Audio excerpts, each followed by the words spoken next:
Hi, my name is Dr. Jim Kerss. I'm a consultant in sport and exercise medicine. I work at the English Institute of Sport and I'm the England Netball Chief Medical Officer. Ordinarily, I spend my time providing medical care for the Vitality Roses, but during the coronavirus pandemic, I've also been working with England Netball to provide medical advice and guidance to enable a return of the game at the community level as well as within the elite programme. Coronavirus is a respiratory illness that affects your lungs and airways. The clinical disease is known as COVID-19. It is caused by a virus called coronavirus. Affected individuals can display a range of symptoms from mild to severe illness and unfortunately in some cases death. It is important to know that affected people can also be entirely asymptomatic. The virus can be spread in three ways. The first way is by droplet spread.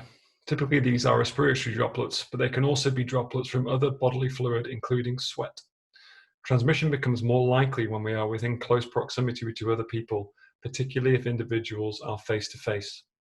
You will be familiar with the ways we're all trying to reduce the spread of the virus by washing our hands regularly, wearing face masks when indicated, and adhering to guidance on social distancing and group size. If you think about netball, there are frequent times when players are close to one another, and often this involves face-to-face marking. The second way is by fomite transmission. A fomite is an object that the virus can live on and is spread when another person touches the object or surface and picks up the virus in this way. In netball, through our analysis, we understand that the ball itself is the single biggest risk of fomite transmission. The third way is via airborne transmission. The virus can linger in the air, particularly in indoor environments, and this increases the likelihood of it spreading. In netball, for many of our sessions and matches happen indoors. Obviously not all netball, but it is common for indoor courts to be used. Now you understand how coronavirus can be spread, I want you to think about the nature of netball. It's a game that is fairly static, where you defend by putting a hard mark 2 meters from your opposition. It's a game where a ball is passed continuously via your hands.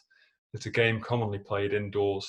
It's a team game where naturally players celebrate success through high fives and hugs. I've been working closely with the Return to Play team at England Netball to analyse and further our understanding of the risk of virus transmission in netball and develop our plan to try to manage and mitigate the risks where this is possible. We've looked at hours of community footage and coded how many times players come into contact with one another by position, how close, and for how long. In our initial video analysis of the game, every position on court fell into an increased risk category due to repeated episodes of face-to-face contact which were within 1 meter and lasted longer than 3 seconds. In addition, players accumulated longer than 15 minutes of time in medium risk contacts as well.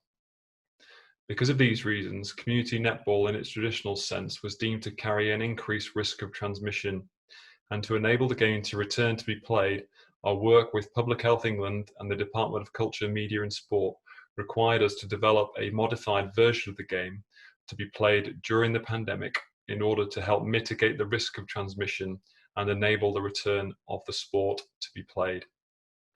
We are of course not telling this to scare you, but it's really important that everyone involved with netball understands the risks. We have modified the game to remove increased risk incidents, and Gary Burgess will tell you a little bit more about that in the next video. We have put in place a number of mitigations that are very simple and consistent with those you will see in other areas of everyday life at the moment. These are detailed in the Restart Guidance document. I have myself been implementing many of these steps at the recent Vitality Roses camps, and although it might seem a lot to begin with, it quickly becomes familiar and you will quickly get into a normal rhythm. There are a couple of areas I really want to emphasise.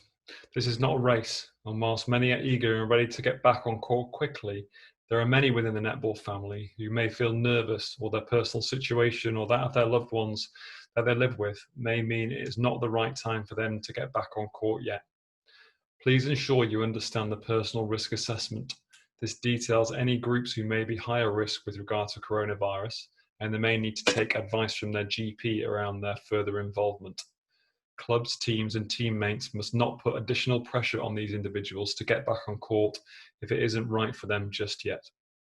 This also must not mean that they can never play again or have to miss the whole season. They are still very much part of the netball family, and we must collectively support their physical and mental well-being.